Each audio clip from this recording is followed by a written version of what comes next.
да се свързвам с Господа. Тук съм тази вечер да му кажа: Господи, аз имам нужда от Тебе.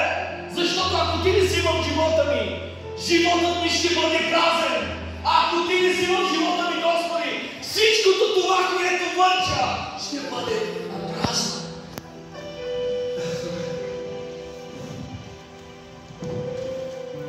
Без Исус сме нищо. Колко от вас го знаете, че без Исус Христос всички сме нищо? Знаете ли, днес дълбоко се нуждаем от Духът на Господа, за да ни води. Дълбоко се нуждаем от Духа на Господа, за да може да ни напътства. Дълбоко се нуждаем от Духът на Господа, защото днес мнозина по лицето на земята са ограничили Духът на Господа. Мнозина християни днес по лицето на земята са ограничили Господа. Поставиха го на рамка. Ето защо Бог не се движи в живота на мнозина хора. Защото са поставили Бог някъде на рамка. Свикнали са хората само с проповеди и с песни, но са забравили за една личност, която днес може да ти помогне. Личността Святия Дух. И аз днес искам да говоря за Духа на Господа, който някога те призова. Духът на Господа, който някога те призова и те избави от тъмнината и те постави на светлината. И благодарение днес на Духа на Господа, ти си тук. Благодарение на Духа на Господа, днес ти си тук на това място, за да можеш да чуеш за Духът му. Духът на Господа, който без него не може. И днес искам да ви говоря за Духът на Господа. Духът на Господа!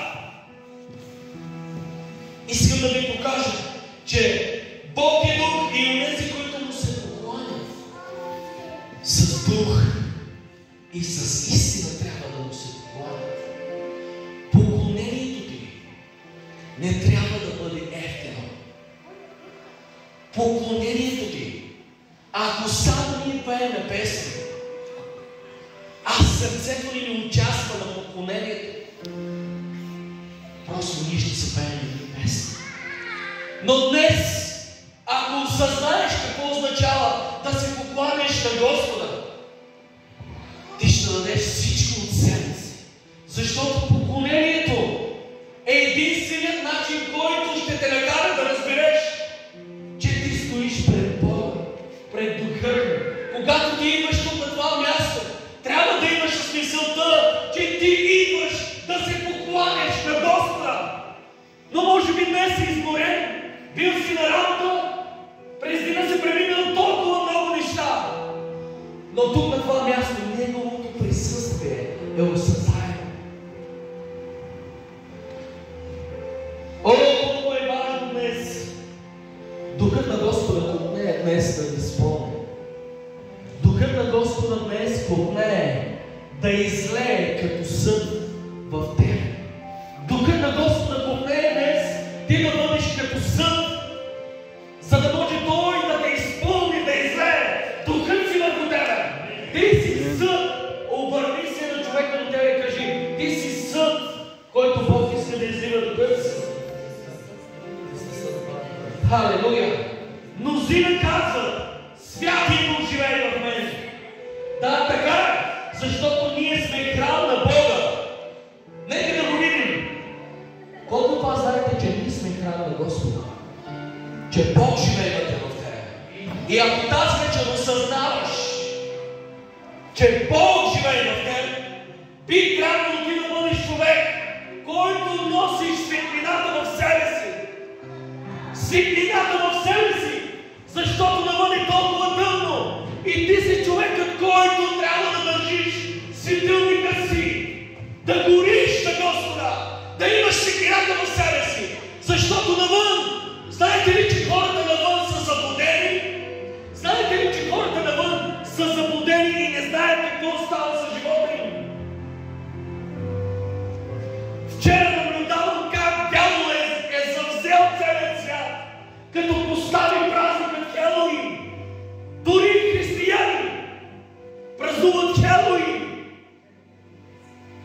извикват смъртта в живота си, извикват лошите неща в живота си, но не осъзнават, че живеем в последно време и много скоро Бог ще се завърне и Той няма да пита какво образование имаш.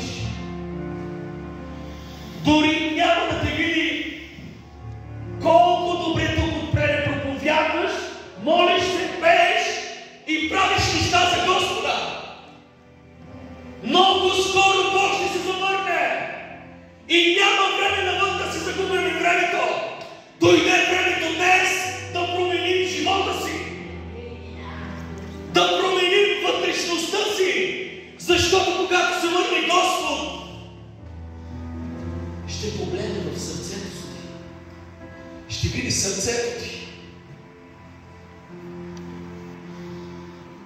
Втори Коринтияни 6 глава, 16 стих се казва: и какво споразумение има между Божият храм и идолите, защото ние сме храм на живия Бог. Както казва Бог, ще се заселя между тях и между тях ще ходя и ще им бъда Бог и те ще ми бъдат народ. Бог буквално иска да се засели в тях.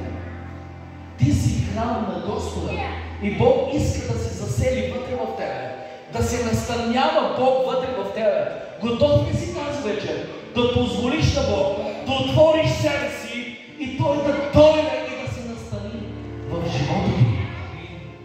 Бог иска да се настани в тебе, да се засели между тебе, да бъде храм в сърцето ти. От тебе зависи. И ако днес ти претендираш, че Бог живее в теб, би трябвало да ни клюкастваш, би трябвало да ни мразиш, би трябвало да ни отдуваш, би трябвало да ни допускаш неща в живота ти. Защото ако Бог живее в тебе, ти ще жадуваш, когато видиш твоя брат и твоята сестра. Ти ще ги прегърнеш, ти ще ги обичаш, ти ще се радваш, когато ги видиш. Но нещо, което дявола иска, да те отроби, за да може, когато видиш твоите брати и сестри, да ги поминаваш, да нямаш смелостта да ги погледнеш в очите. Това иска врага, да блокира нашето взаимоотношение. Искам да ви покажа нещо в Словото на Господа.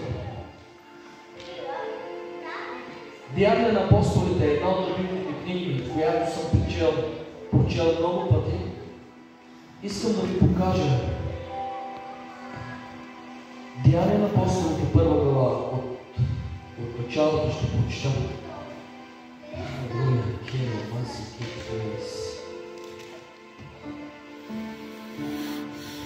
И като се събираше с тях, в 4 стих ще започна.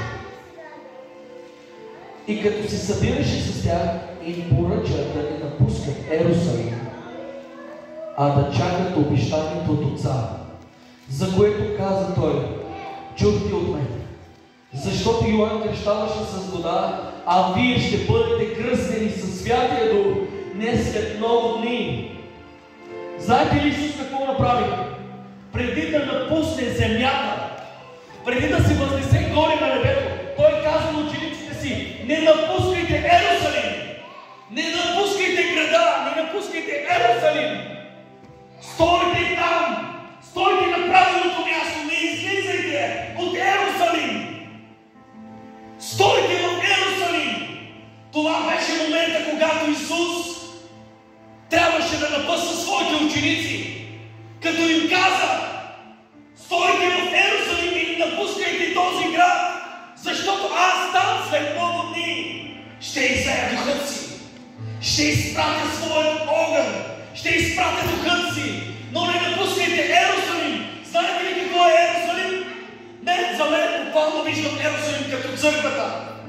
И врага ли иска днес ти да напуснеш църквата, да излезеш навън, защото точно тогава, когато излезеш извън църквата, точно тогава си уязвим за дявола.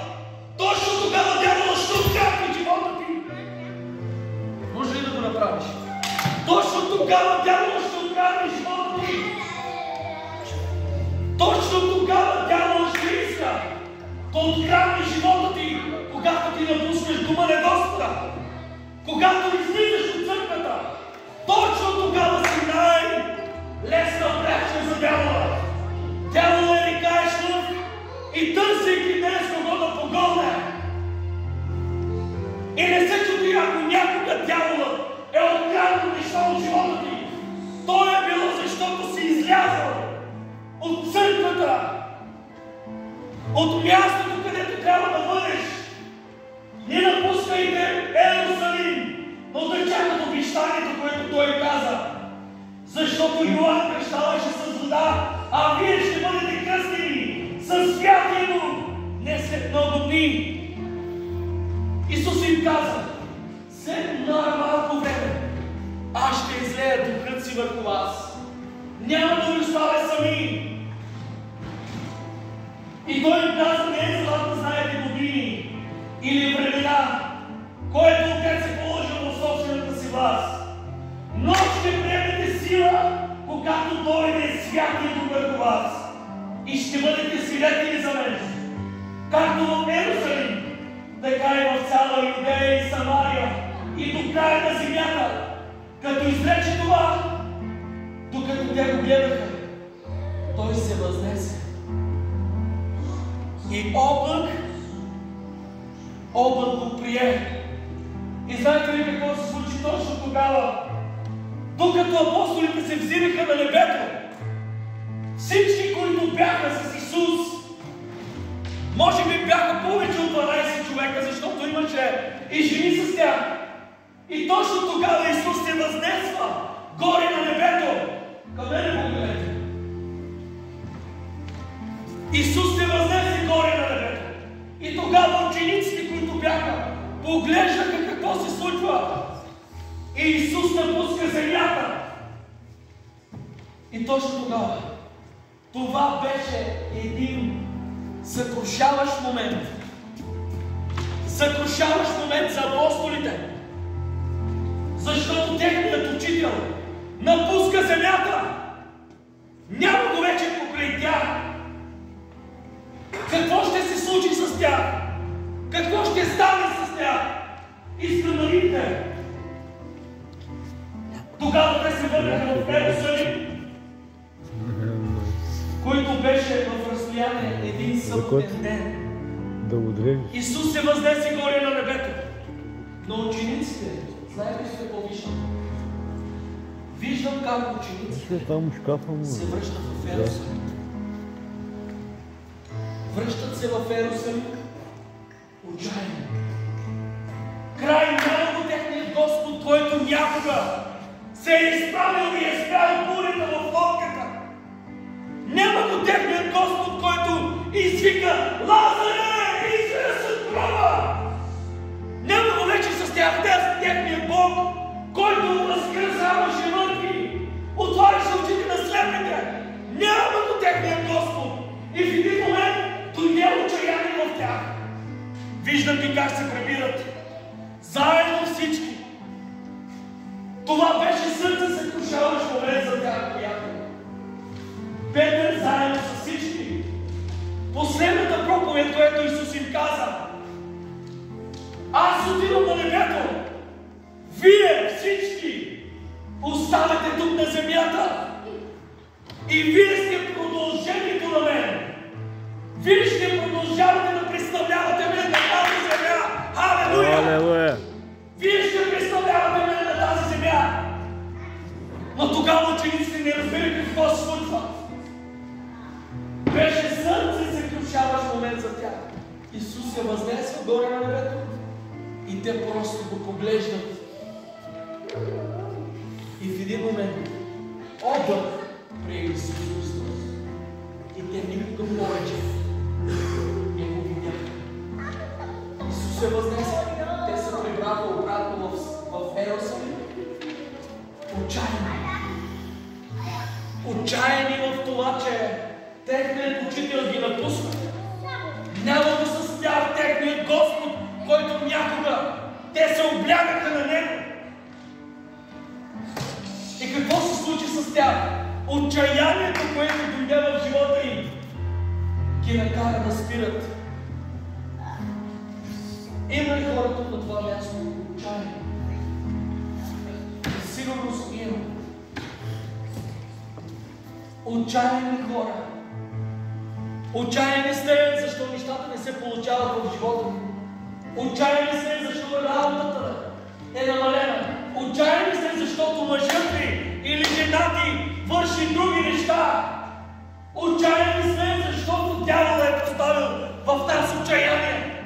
Знаете ли какво прави човек, когато е отчаян? Той не се моли. Когато човек е отчаян, той не търси Господа. Когато човек е отчаян, знаете ли какво се случва? Той се затваря вътре в себе си. Отчаянието идва от дявола, за да те отчая, че нещата не се получават в семейството ти, жената не се променя, мъжът ти не се променя, децата ти не се променят и това отчаяние те кара да се затваряш вътре в себе си. Знаете ли какво означава отчаяние? Със сигурност знаете, че тук има хора, които сте отчаяни от различни ситуации в живота. Отчаяни до толкова, че мислите си, че само на вас се случват нещата. Искам да ви покажа нещо. Синонимите на отчаяние. Искам да ви ги прочета. Една дума отчаяние свързва толкова много неща и сега ще видим.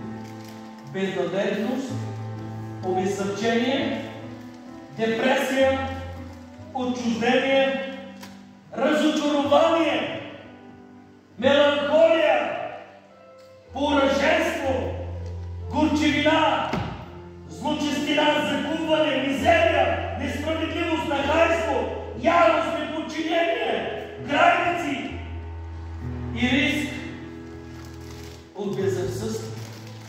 Всичките тези неща свързват едно нещо – отчаяние. Но вижте какво се случва в момента, когато те се отчаяят. Исус им казва: вие сте продължението ми на тази земя. Няма да ви оставя сами. Няма да ви оставя сираци. Ще изпратя духът си върху вас, който ще ви призовава и ще ви изпълва. И след това, Деяния на апостолите, 2 глава, се случва нещо велико. В един момент, когато учениците се събраха в Йерусалим, заедно, всички заедно на едно място, събрани, както тази вечер всички сме тук на това място, събрани, знаете ли за кой? Не е за мен, не е за Чапито, не е за брат Стефан. Тук сме заради Господа! Алелуя! Аз съм тук заради Господа! Защото имам нужда от Него! Имам нужда от Неговото присъствие! Имам нужда от Неговото родителство! Имам нужда от Него да запълни празнотата ми! Амин!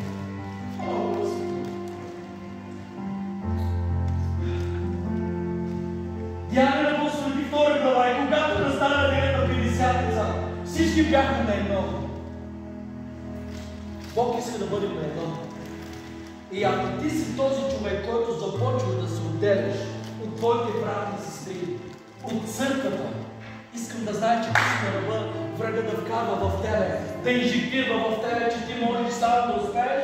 Врагът иска да инжектира в тебе неща, които ти да си мислиш, че сам ще успееш, че сам ще се молиш, че сам ще вършиш неща. Това не е вярно! Бог иска ти да живееш в единство с твоите брати и сестри. Бог иска ти да живееш в единодинство и да бъдем едно цялостно. Защото когато започнеш да се отделяш, сега ще видите след малко,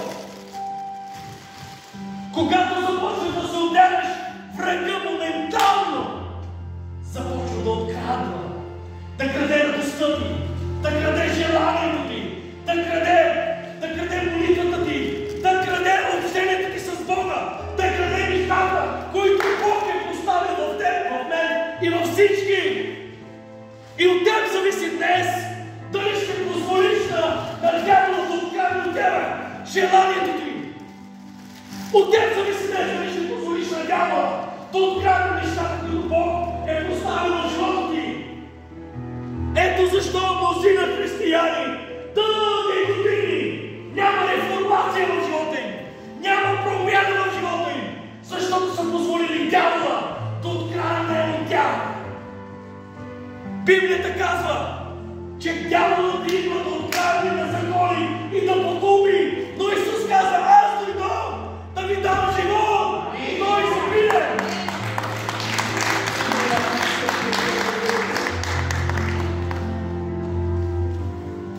И докато бяха заедно, внезапно станаше от небето, като силен вятър, и изпълни цялата къща, където седяха. И се явиха езици като огнени, които се разделяха, и седна по един на всеки от тях. И те всички се изпълниха със Святия Дух. Те не се изпълниха с клюки. Те не се изпълниха с бунтарство. Те не се изпълниха да удобват брат и сестра. Те не се изпълниха с нищо останало. Изпълниха се със Святия Дух.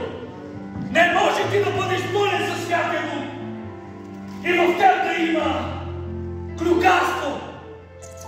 Не може ти да бъдеш изпълнен с Духа на Господа и да мразиш. Не може ти да бъдеш изпълнен с Духа на Бога и да може да погледнеш с криви очи твоите брати и сестри. Но те се изпълниха със Святия Дух. Знаете ли, човек, когато е изпълнен със Святия Дух, какво се случва? Той обича, той прощава, той се моли за своите брати и сестри. Той не вижда грешните на своите брати и сестри. Те всички се изпълниха със Святия Дух. И ако не сте човек, който се изпълни с Духа на Бога, халелуя, Бог ще иска от тебе да започнеш да излезеш от тази сграда и на мястото, където работиш. Има хора, които не знаят за Бог.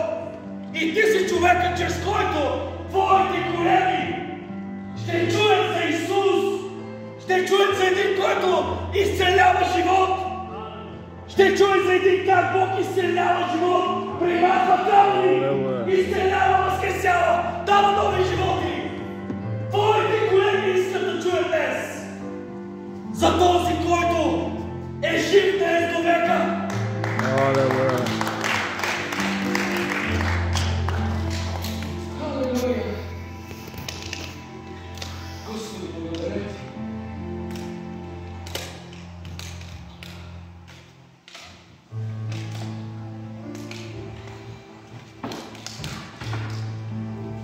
Колко от вас знаете, че Святия Дух е като парфюм? Погледнете да само. Защото Духа на Господа се движи, дори да се опитва врага да спира апаратурата. Святия Дух е като парфюм. Святия Дух е като парфюм. Кабела плюс. Благодаря ти. Святия Дух е като парфюм. Его кабела размота. И знаете ли какво се случва? Тази седмица Духа на Господа ми говореше. Когато ти си слагаш парфюм върху себе си, знаете ли какво се случва? Парфюмът не е само за теб. Когато излизаш навън, било на магазина, било някъде навън, този парфюм ухайва в тебе. И това е Духа на Господа. Святия Дух е като парфюм и той иска, когато излизаш навън, когато минаваш през някого, чрез сянката ти да се изцеляват хора. Но знаеш ли, трябва да актуализираш нещата ти в тебе? Знаете ли, телефоните имат програми. И ако определено време не актуализираш програмата, определената програма, тя няма да работи. Един ден се опитах и видях защо не работи моята програма. Влязах в Google и видях, че трябва актуализация. Докато ни правиш актуализация в живота ти, ще бъдеш един и същ. Докато ни правиш актуализация в живота ти, ще идваш на църква, ще идваш да си отиваш и ще бъдеш същия. Но днес аз те предизвиквам да бъдеш актуализиран човек. Да позволиш Бог да работи с теб. Да позволиш Бог, когато се прибираш в къщи. Има хора в къщите ви, които искат да знаят за Господа.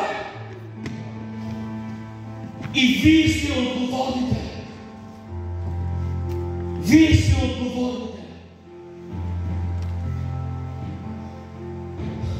Прекрасно парфюмът ухае около нас, но на следващия ден парфюмът се изпарява. Парфюмът вече изчезва и ще трябва отново да се напръскаме, за да може да ухаем на хубаво.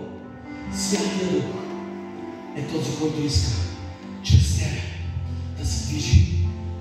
Святия Дух иска да не бъдеш капсалован, да не бъдеш затворен. О, днес време е да напусне религията на това място. Време е религията да се отиде от тебе, от живота ти, от състоянието ти. И ако се чудиш защо дълго време не израстваш в Господа, то е защото си взял решение да стоиш само на стола на църквата и да не правиш нищо за Господа. Халелуя! Имаме нужда от нова актуализация. Халелуя! Вижте какво се случва, когато Духът на Господа започва да изпълва живота на човека. Когато всички бяха заедно, Исус им каза: аз ще изпратя Духът си върху вас и вие ще представлявате мен на тази земя. Знаете ли, че Бог постави Духът си вътре във вас? Ако не го знаете, аз ще ви кажа. Бог е поставил себе си вътре във вас. И ако Бог живее вътре в тебе, трябва да светиш. Трябва да светиш. Трябва да светиш, защото навън е толкова тъмно. Толкова е тъмно и мрачно навън. А ти си светлината, която Бог живее в теб. И когато ходиш, трябва да ходиш с вдигната глава, да знаеш, че Бог живее вътре в теб. И когато Бог живее в теб, състоянието ти ще се променя. Всяко едно отчаяние ще се премахне от тебе. Всяка една болка ще се премахне от тебе. Всяко едно лошо нещо ще се отиде от тебе. Защото Бог живее в теб. Когато Бог живее в теб, ти ще бликнеш от любов, от радост.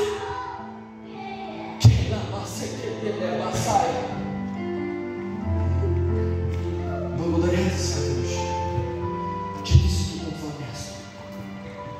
Милко е отър. Седни на стола. Ще ми помогнеш. Искам да ви покажа какво се случва, когато човек е изпълнен с Духа на Бога. Сега навлизаме в Словото.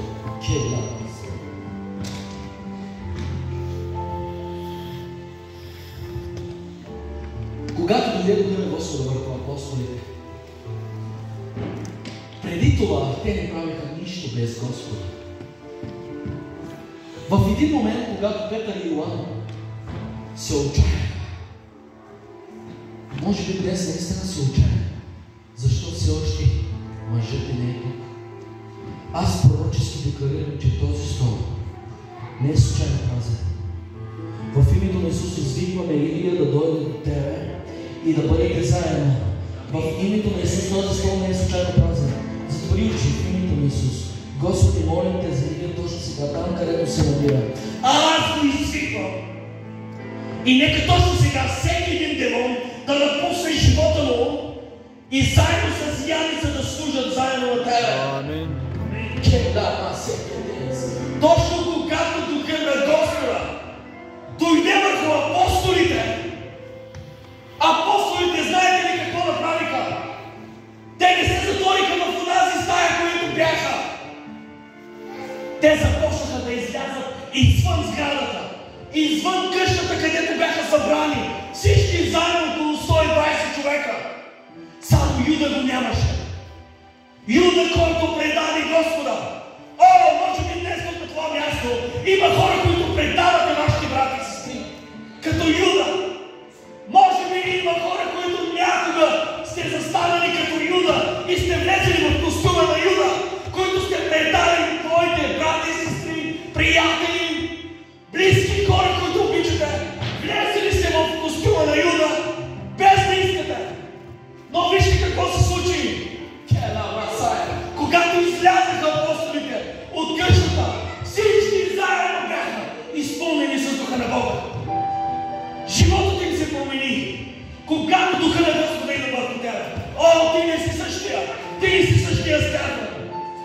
някога всичките знаеха като проваление. Всичките знаеха като един човек, който за най-малкото ще се изнемриш, ще се застанеш, да бъде да се видиш. Но днес виждам един човек, който чрез духа на Господа Бог работи и актуализира неща в тебе. Виждам един Стефан, който дойде духа на Господа върху него и изпълни живота му. Не е този Стефан, който някога хората го гледаха като проваления, като човек, който казва и виждате неща в тебе. Но днес духа на Господа те изпълни. Ти вече не си същия. Ти вече не живееш за себе си. Ти вече не си онзи Стефан, който те виждаха. Но днес те виждат като човек, който носи помазание. Човек, който носи светлина. Човек, който има духа на Господа в себе си. Човек, който Бог ще употребява. И аз днес виждам един Стефан, който има извори. Пророчески извори в тебе. И аз днес точно сега. Сега е момента. Всички извори, пророчески извори, излезте от него. Използвайте го в името на Исус. Нека огънят на духа да те изпълни, приятели. Когато духа на Господа те изпълни, ти не си същия.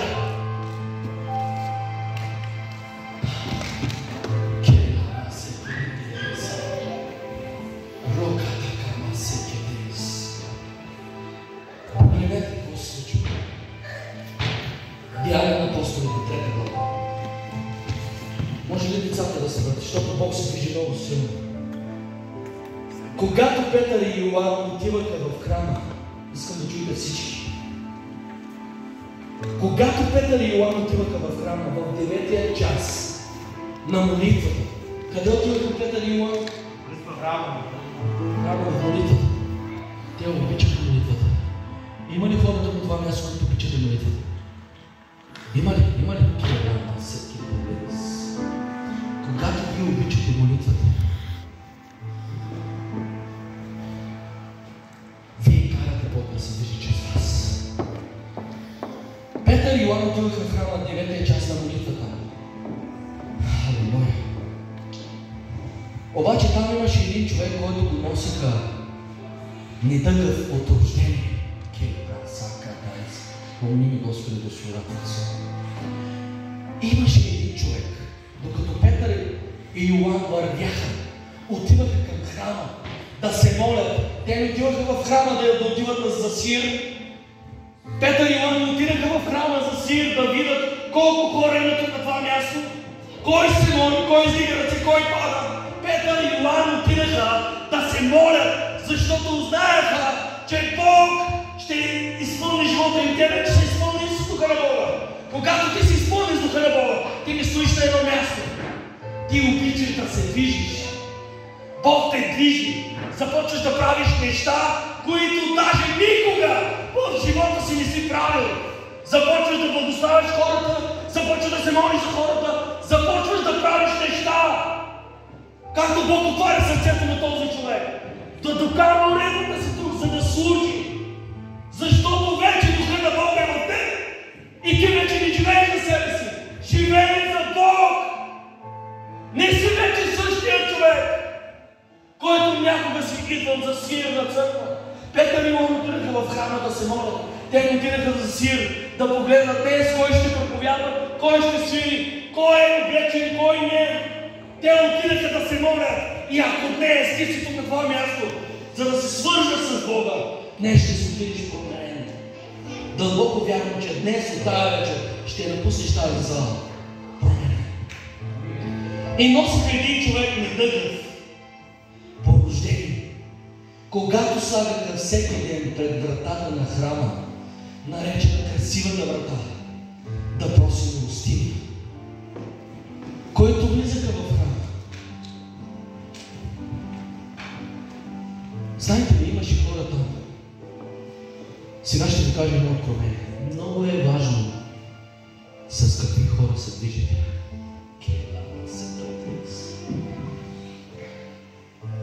Имаше там хора, които докараха един човек недъгъв по рождение. Така се е родил човека. Той не е виновен. Дори понякога не нещата, които Бог изпраща в живота ми, не са случайни, защото ще видите след малко. Този човек се роди недъгъв, по рождение не можеше да ходи цял живот.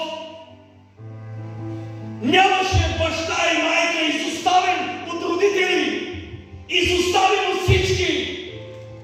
Всеки Божий ден тези двама хора, неговите приятели, го носеха и го поставиха пред вратата. Ако днес имаш неправилни хора, които те носят на неправилното място, време е да се отървеш от тях. Защото тези хора буквално поставиха този човек да проси, да иска милостиня. Те го поставиха отвън в храма, забележете, но не и вътре в храма. Различно е. Различно е да те поставят да бъдеш извън храма и да бъдеш вътре в храма. И в един момент Петър и Йоан изпълнени с духа на Бога. Изпълнени с помазанието. Лека масете телейс. Този човек, който беше недъгъв, той не знаеше, че днес ще се случи нещо за живота му. Както днес ти си тук на това място и може би не очакваш Бог да ти говори по този начин. Този човек, живота му е недъгъв. Цял живот си е мечтал някъде да отиде с приятелите си. Да пие своята лимонада, но понеже се роди недъгъв, краката му бяха ударени от врага. Той не можеше никъде да ходи. Но изведнъж вижте какво се случи.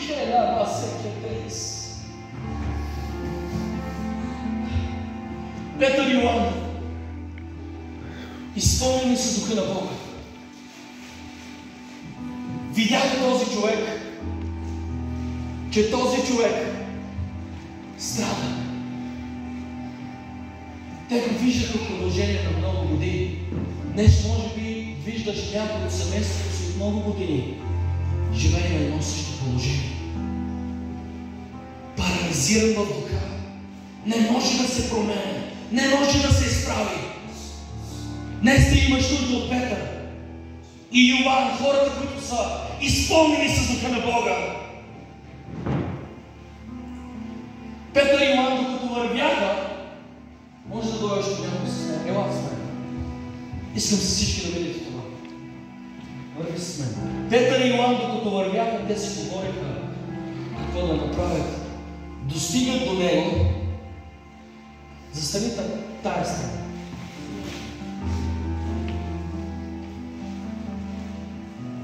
Първото нещо, което Петър направи, искам да видите всички. Погледнете към него. Когато Петър се доближи до този недъгъв човек, човек, който беше пълен със смущение, човек, който нямаше друг живот, изоставен, дори хората го хвърляха и всеки ден той чакаше някой да му даде нещо. А Петър, като се отиде до него, Петър, като го видя, и Йоан, когато щяха да влязат в храма, попроси милостина. Попроси, дай ръката си. Попроси милостина. Този човек буквално, докато просеше, той поиска съдбата си. Докато този човек протягаше своята ръка, за да проси нещо от Петър и Йоан, буквално той влиза в съдбата си. Петър и Йоан отива до него и му казва: знаеш ли, нямам нищо да ти дам. Нямам в момента нито пари, нито злато, нито храна да поставя в тебе. Но днес имам един, който видя някога да възкресява мъртви. Има един в живота ми, който някога видя как издига един друг паралитик. Видях един друг, който дава живот. И аз днес, погледни ме, нямам злато и сребро, но това, което имам, това ти давам. И като го хвана за дясната ръка, казва Библията, го изправи. Кажете алелуя! Алелуя! Стани прав. Бог ми дава откровение да виждам точно сега. Когато и Йоан подадоха дясната му ръка, вижте ни за малко. Той беше седнал и дъгъв, парализиран, живота му пълен с грехове, не знае какво се случва с него, взима, употребява други неща, зависими от алкохол, зависими от наркотици, зависими от други неща в живота си, но изведнъж Петър дойде и му казва, знаеш ли, време е да се изправиш. Време е да изхвърлиш пустялката си. Знаеш ли защо? Нещо, което видях, че Петър го дигна на неговото ниво. Време е да дигнете хората на вашето ниво. Време е да ни погледнете хората отгоре, че вие сте повече от тях. Време е да спрете да виждате хората по различен начин. Време е да поглеждате духът на Бога. Когато Петър го изправи, знаете ли какво направи?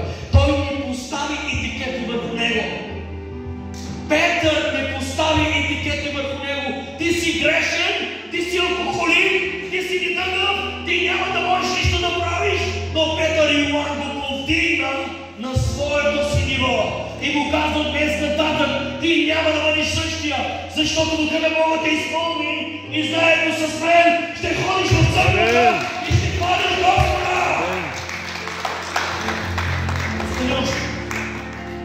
Когато ние поставяме етикети на хората, ние ги залепваме.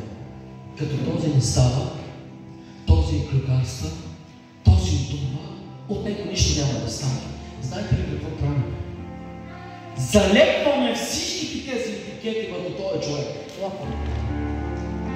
И когато залепваме тези етикети на този човек, като алкохолик, като грешен, като човек, който е недостоен, а този човек вече Бог го изцели, вече Бог го изправи и ти нямаш правото. След като Бог го е изправил и стартира нова съдба в живота му, да започнеш да лепиш етикети върху него. И в един момент, знаете ли Библията какво казва? Говорим и проповядвам и пророчески тази вечер.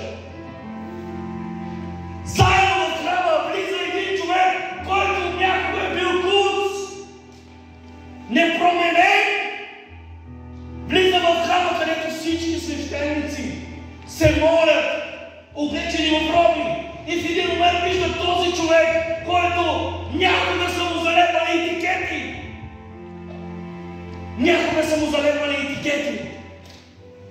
Защото беше просък. Просеше. Някога ти си бил този свят. Точно като този човек. И изведнъж, когато влезе в храма, всичките, които го погледнаха, не можаха да повярват. Когато си изпълнен с Духа на Бога, може да седнеш. Когато си изпълнен с Духа на Бога, мнозина хора няма да те харесват. Когато си изпълнен с Духа на Бога, мнозина хора няма да те харесват.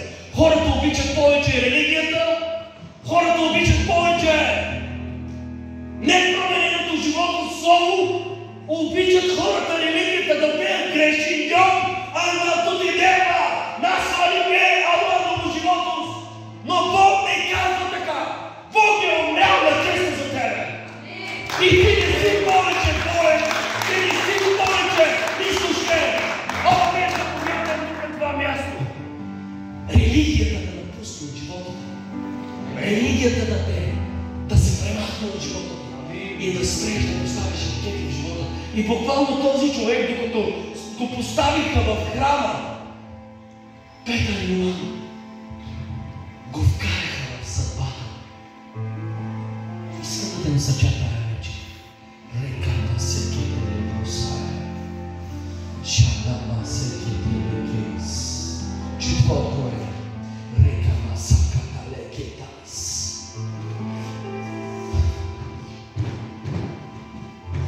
Когато видиш някой, който да потъва,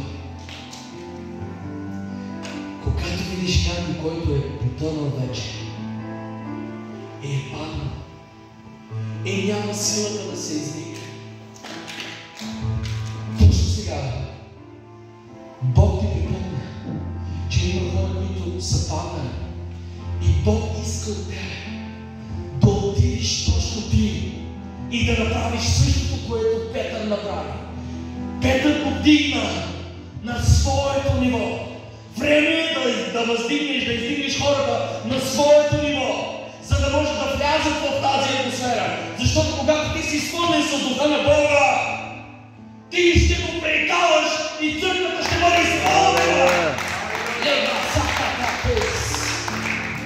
Халелуя! И когато всички се изпълните с духа на Бога, знаете ли, никога не правете неща без Бога. Ще се провалите. Никога не правете неща без духа на Бога. Преди това отчаянието в живота им беше толкова силно. Те се отчаяха. Нямаше го спасителя им. Но изведнъж, когато Бог изпрати духът си върху тях, те започнаха да се движат. Започнаха да се движат. И видяхте какво се случи, когато те бяха изпълнени с духа на Бога. Аз днес, тук на това място, справете се всички. Затворете очи.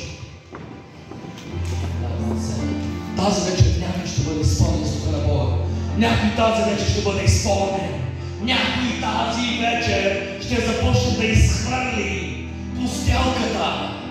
Някой тази вечер ще започне да ходи като този човек, който беше стоял дълги години. Библията казва, че той стоеше на тази врата и просеше.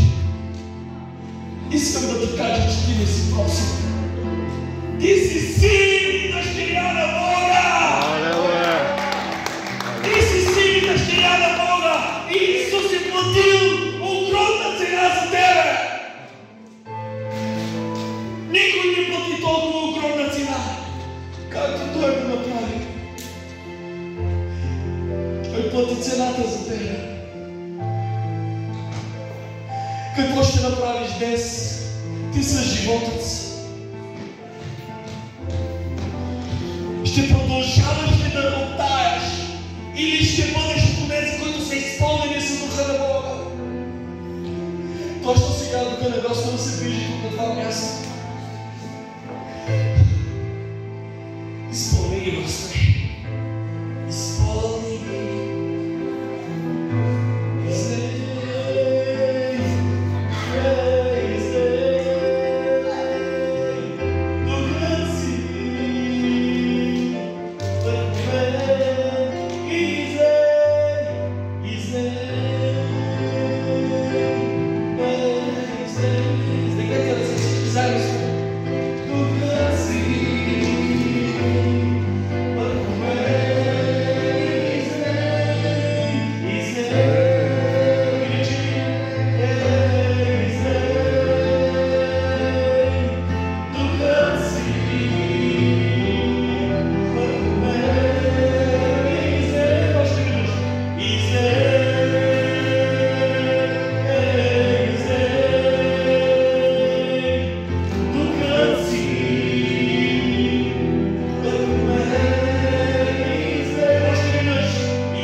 грижи за тебе, разбираш ли?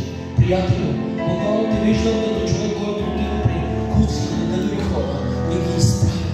Така че днес в името на Исус декларирам върху тебе. Духът на Господа те изправя. Може ли да дойдеш, приятел? Това се да ти е. Може ли да дойдете? Молете се всички. Келама се, молете се, вдигнете ръце, затворете очи. Духът си, молете се.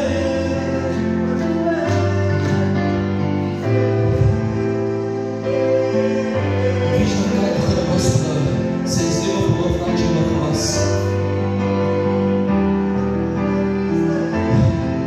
Виждам Духа на Господа по нов начин как ви смъла. Виждам как Духа на Господа как ви смъла. Виждате как се прави. Келама се, келебра са, каталама. Молете се всички, молете се. Днес тази вечер нещо се ражда тук на това място. Нещо божествено се случва. Виждам как Духа на Господа те изпълва. Ти си убеден. Ти си онзи човек, който Бог е видял на Данаил, който стоеше под смоковницата. И дойде времето да излезеш от пещерата, да излезеш от нещата, които вършиш. Дойде времето да живееш истински за Господа. Рака-така-бацая. Виждам как Духа на Господа те изпълва. Изпълва те Духа на Господа. Излей върху нея, Господи. Духът ти по нов начин, помазанието ти по нов начин, присъствието ти, огънят ти, хвалете се за ръце. От днеска нататък, никога повече няма да бъдете същите. От днес нататък ще видите Бог как се движи по нов начин в живота ви.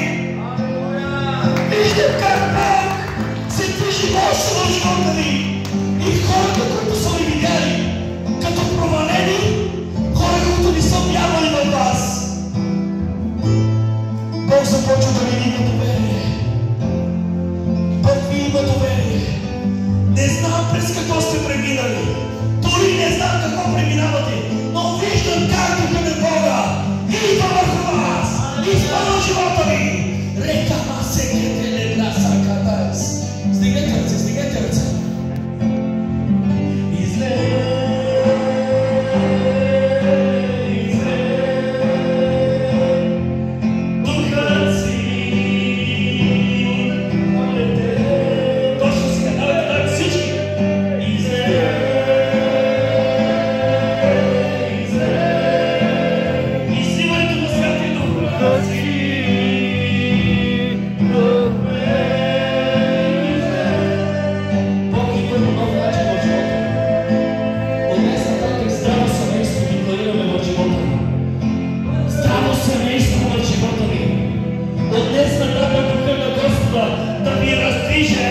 Да се справите от пустелките си и да изхвърляте всяки пустелки, които има към живота ви.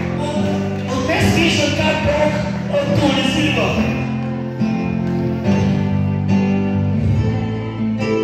Господи, докосва.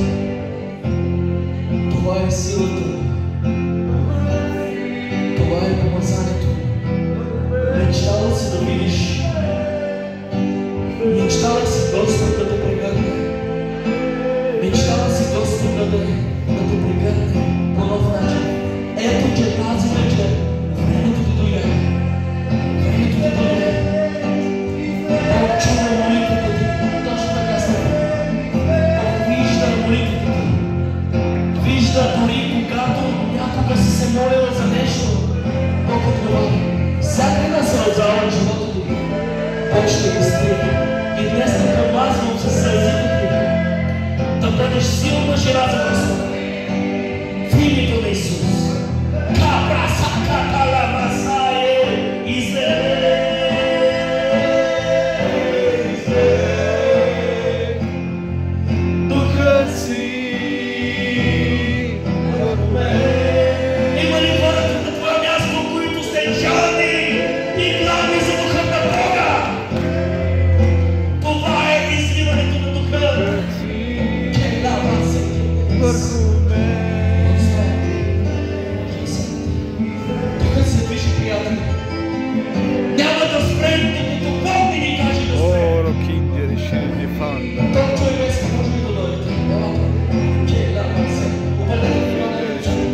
Може би сте си казали, Господи, нека да отида. Но днес искам да ти кажа, че не си на случайно място. Когато те срещнах оня ден в ластите, Духът на Господа ми каза: аз имам план с теб. И днес не ме интересува какво преминаваш. Не ме интересува дори какво се случва с теб. Но днес виждам как Духът на Господа оперира в теб, в сърцето ти. И Бог буквално те извиква, както когато Лазар беше в пещерата. Исус, когато отиде на гроба и каза: Лазаре, излез! И днес ние те извикваме, Топчо, да излезеш от състоянието, което се намираш, да живееш съдбата си. Благославяме в името на Исус, молим за вест, Господи. Дълбоко знам, че днес това слово докосна живота им. Това слово дойде в живота им. Дълбоко знам, че днес Ти изля Духът си върху тях. И ние Ти благославяме като семейство да чуват от Тебе. В името на Исус благославяме. Нека да бъдат едно цяло за Тебе. В името на Исус. Моля се, от днес нататък живота Ви да не бъде същия, а Бог да се вижда. Отдайте слава на Господа! Отдайте слава на Господа! Отдайте, казах, слава на Господа! Може да се... Отдайте слава на Господа! Толкова ли можете? Толкова ли можете за Господа?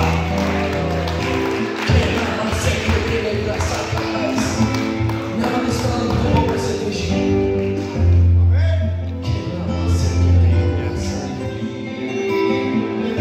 Кирил, ти може да дойдеш пред си.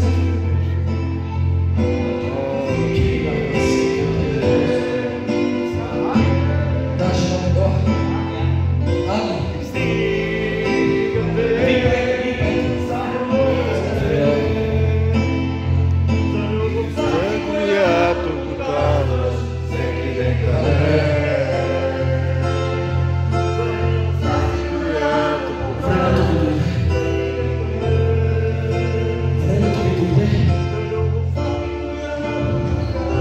Времето ви дойде. Вие ще бъдете пример. Мнозина хора са видяли неправилни неща в живота. Но днес аз виждам едно стабилно семейство. Семейство, което вярва в Господа. Семейство, което е изпълнено с Духа на Господа. И вие ще бъдете хората, че Бог на това място ще доведе много хора чрез вас. Буквално ви виждам как проповядвате за Господа. Виждам как проповядваш за Господа, приятели. Виждам как Бог ви изпълва. Виждам как Бог ви стигна нивото ви.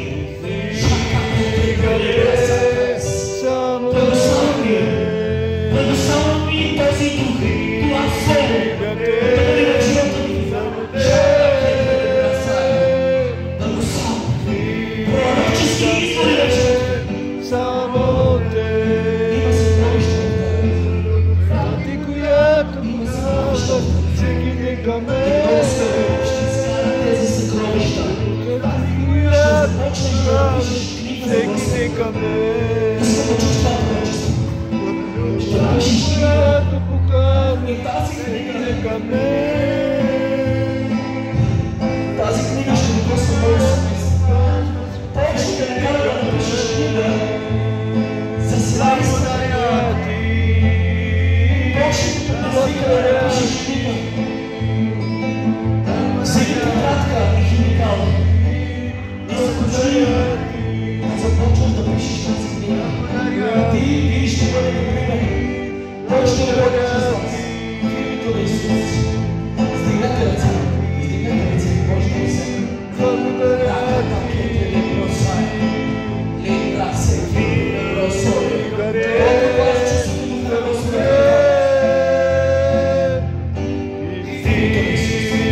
независимо какво се случи в живота ми.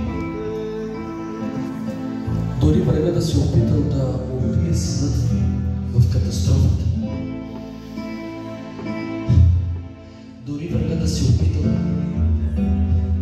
да донесе отчаяние в живота ми, за да се опитал да ви отчаяне. Виждам отворено небе върху вас. Как Бог ви отключва.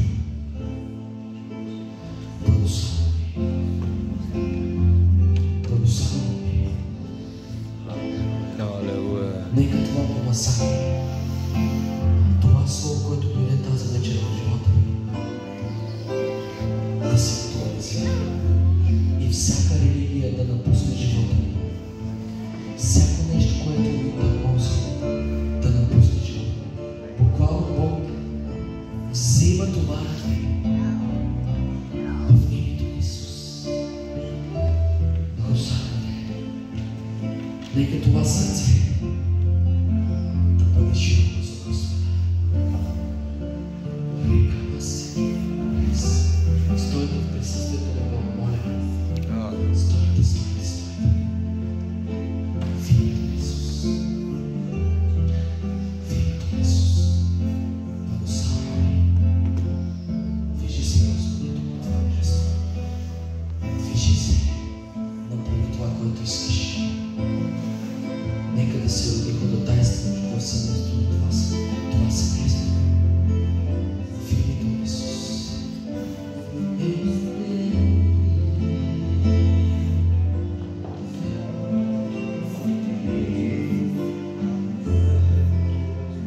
Брат Мариан, може ли да дойдеш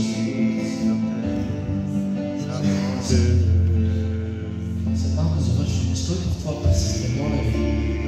Има се присъствието на това място. Трябва да се наслаждавате в присъствието на Господа.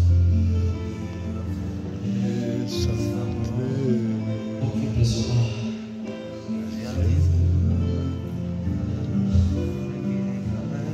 Виждам как Бог ви призовава и ви скара на предни позиции.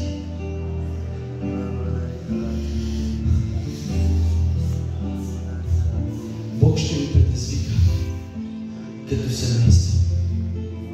Ще ви говори, ще ви напътства. И от днес нататък Духът на Господа, това слово, което дойде в живота ви, Бог ще ви закара до вашите роднини, за да може да ги прибегнете, за да може да бъдете стълб и опора за тях. Убийте това помазание. Кема си.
Това е за Теб, Господи. Ние сме нищо, Господи.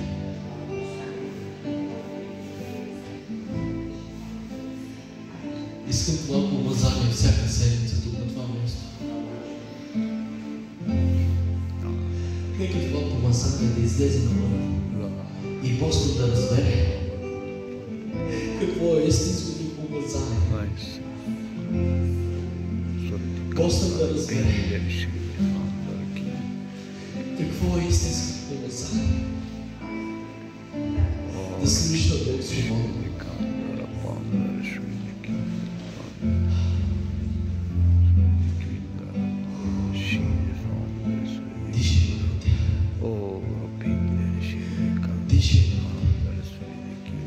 Някой точно сега получава своето лице.